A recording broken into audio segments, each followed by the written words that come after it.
So when was it then? How did that shape up? Took place?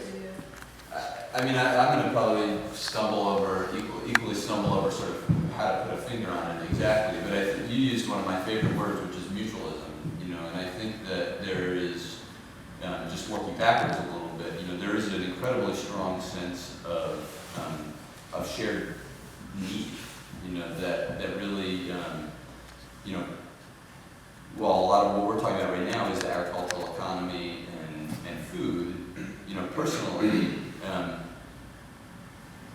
several years ago, before things had reached sort of the level of momentum that they're in now, even though I love all these folks, I would have found less in this community had Linda's bookstore not been here, and had there not been a really progressive little video store, and some of these other, and some little funky galleries, art galleries in there, and so I think there's a very, very clear incentive that in order to really achieve what we want from the livable communities, that it's a requirement that everybody else succeed.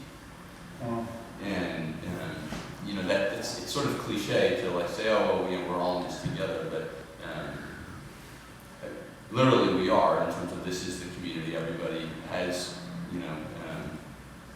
children here, whether they're grown or not, or you have a desire to make this the right place to raise your kids to be in, be a family here. And then there's a piece of, in order for any of us to do this work, because a lot of the folks at the table are themselves and within their organizations or businesses breaking new ground. It's uncharted territory, and so we really need one another. There's a lot of sort of interceding of people on the other boards, people as advisors, people as investors, and so outside of this room there are a tremendous degree of sort of overlaps and webs that play out that I think we would all feel devastated to see one of the others dry up. Somebody in our business owners group who wasn't that actively involved, maybe just a couple of times, came to the monthly meetings and stuff. They went out of business. And they didn't tell any of us. We didn't know that they were struggling that much. It was kind of like a friend of yours who you thought was a really, really close friend, even though you only saw them every once in a while, and then all of a sudden, their life fell apart and you had no idea, but you would have been so willing to help or listen or do whatever. And I remember when Andrew and I heard these guys went out of business, we were like, what, do they need money? Sure, we can figure out how to come up with some money for them. What, do they need extra space, more room? We can figure out how to do that. And what Tom was saying is that we need each other, and we would be devastated to see any one of these different things of dozens go down, and that there's a safety net there, and a support net there that is actually pretty substantial. There's several people in our group that said over the last year that without this group and that support, it's not the group itself, it's the support of the people there, that they would have gone out of business. This reminds me of a conversation, Hannah, that you and I had, and you were talking about Heartbeat and sort of the ways in which you define a community-run interdependence. I'm curious how you guys think about how Heartbeat fits into this ecosystem. What was that? Community of interdependence.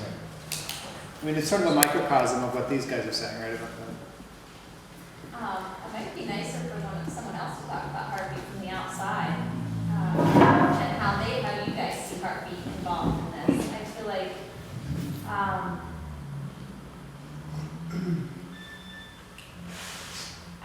from within Heartbeat, I know it's essential to this community. I see its value, obviously. I think that every member with unique needs is a microcosm of what this community needs.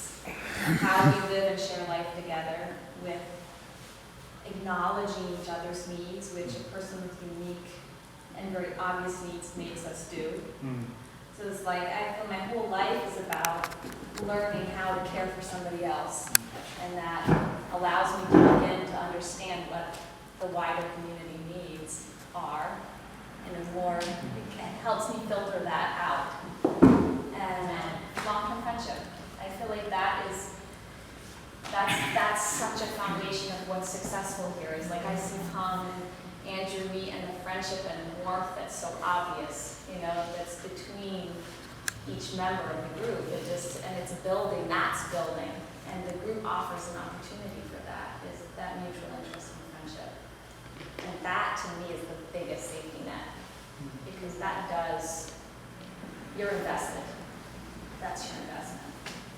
And I also think a lot of it is like, I moved up here because I had a dream. I grew up in Washington, D.C. in the 50s and 60s, and it was like, ugh, you know, get me out of here. And it, you know, and so many people, it's like we came to a place where we were allowed to dream, or we were allowed to create our dream, that, you know, that there was the freedom to do that. Mm-hmm. You know, I left my whole society behind because I so didn't fit into what their vision of who you were supposed to be, how you were supposed to fit in. And I think that's true with most people here. And we got up here and it was like, it was who you were as a person that mattered most, not what you did for a living, or what kind of car you drove, or what kind of house you lived in. It was like who you were. That's a huge difference. So I grew up in a rural area. I know kind of how folks, you know, from such an area think about people who move in from the city. And these two cultures don't blend easily, right? It was hard at first. So I would assume, without knowing anything about this story, I would assume that at first, they were kind of, you know, the Bechtelland or whatever it was called, and kind of the people, kind of the real people here.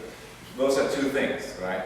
And then, but now it sounds like the bookstore and all these different things. It has grown into something where the sum is more, you know, the whole is more than the sum of its parts. It's kind of somehow beginning to clicking together.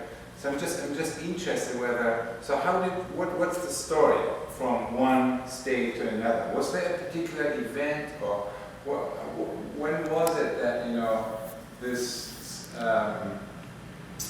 when this beginning to clicking together, when that happened? And you also mentioned, well, it's nice that we come from outside, and so, I mean, another way of framing that is, so how can, you know, so how to really blend kind of that, what's local, with kind of being networked with other places and so forth.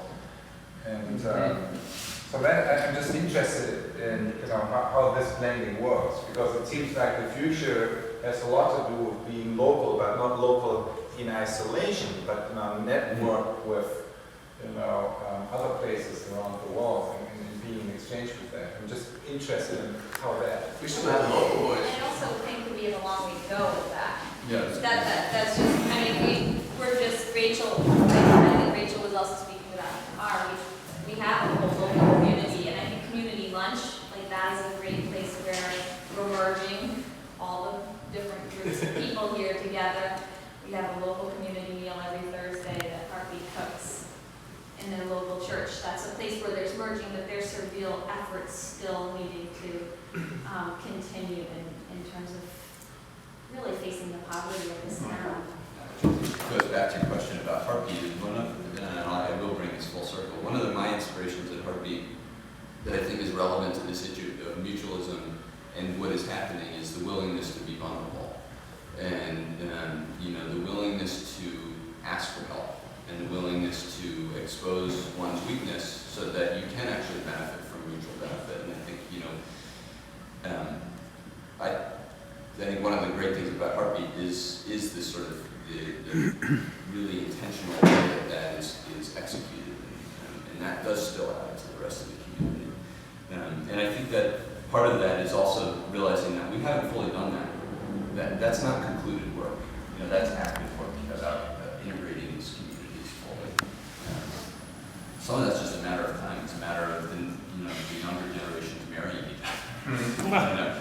And then some of it's about ensuring that, you know, that we continue to have those processes where, you know, where we really make sure that everybody's at the